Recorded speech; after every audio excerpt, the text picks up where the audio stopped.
It's foundation paper piecing tutorials week 20. This week we take our good old apple block and we make it a little more complicated, but not too much, don't worry. I've got some announcements at the end of this video, including a new schedule for the foundation paper piecing tutorials, so let's get started. Let's take this block and make it a little more complicated. We started really simply, and we're just going to add on a little bit at a time.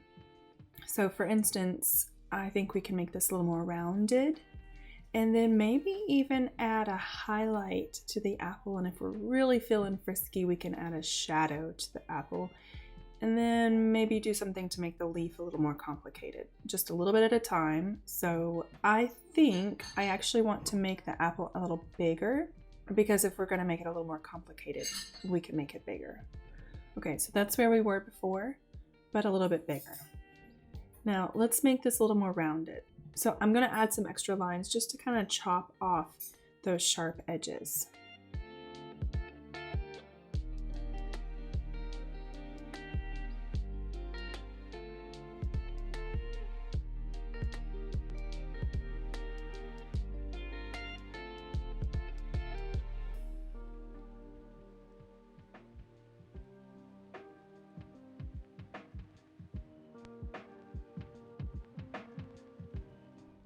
Let's see what it looks like now.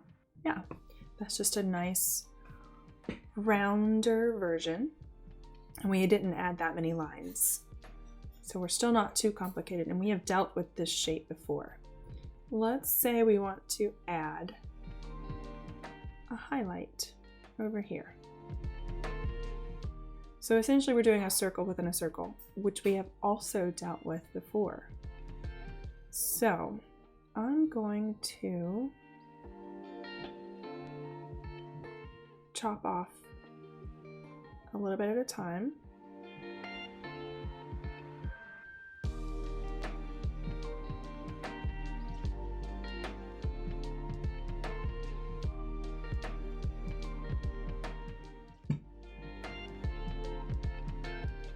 And we want a lighter version of our red.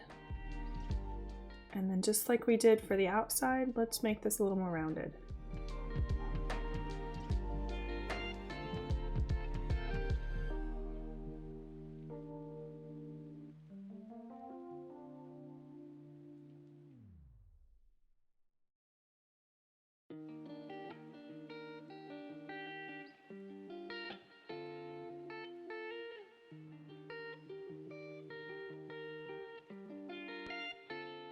Kind of want it up on this edge.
Now, I don't know if you've noticed, but technically this does not have to be a new section because we're not dealing with any concave angles. When we added this in, they're all convex, they're outside angles. So we really don't have to add another section. This just becomes 1, 2, 3, 4, 5, and then so on, because all of these are still convex angles. So we're really doing good so far. Let's add some shadow opposite the highlight.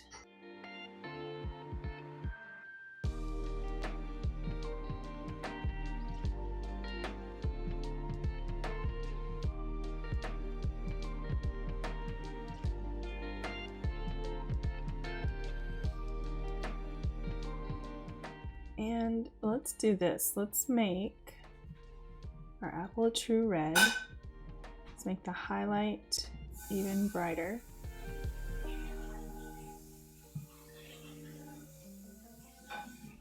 And then we'll use this for the dark shadow. Let's see what it looks like.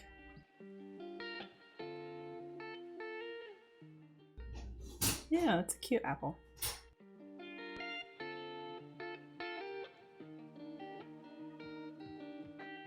Now, our leaf we can make a little more complicated. And I'm just going to mirror the lines that we already have.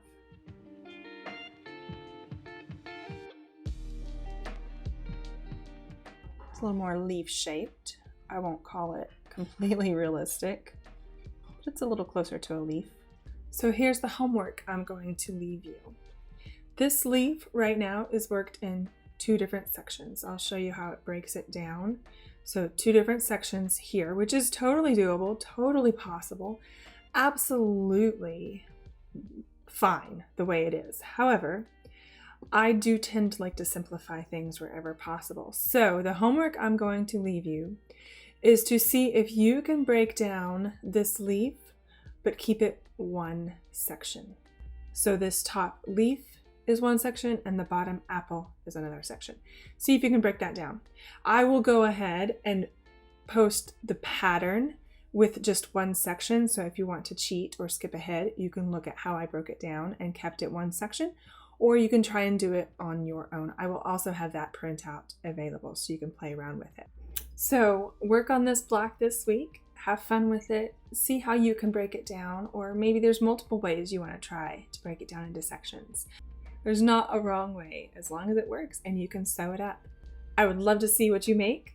Tag me on YouTube, Instagram, or Facebook, Cranky Kangaroo or Jamie Horn on Facebook.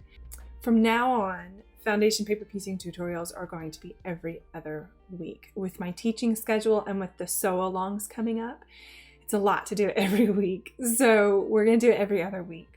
Also, I will be in Nashville next weekend at the Sew Magical Expo. I have 3 classes there. I will be in Hawaii July 10th and 11th for the Quilting on the Beach retreat with Quilt Passions. You can still join us for that. There's a couple spots open. And I have an upcoming events page on my website so you can keep track of where I'll be coming up. I've got lots of shows on the schedule, some retreats, and some extra little surprises along the way. I have the quilt coat sew along coming up, so if you haven't yet, sign up and go grab the pattern at crankykangaroo.com. It's a pattern based on your measurement, so that you don't have to buy any other commercial pattern to make your quilt coat. You're going to follow along the instructions, take your measurements, make 5 rectangles, that's all there is to it, and you'll have a cute little quilt coat out of it. It also means, because you don't have to buy an additional pattern, it even works for kids, for dogs. So that starts on July 30th, and there's details around my website as well. I will see you in 2 weeks for the next foundation paper piecing tutorial, and then eventually we'll sew all these blocks together into a little sampler quilt that you can be very proud of. I'll see you soon.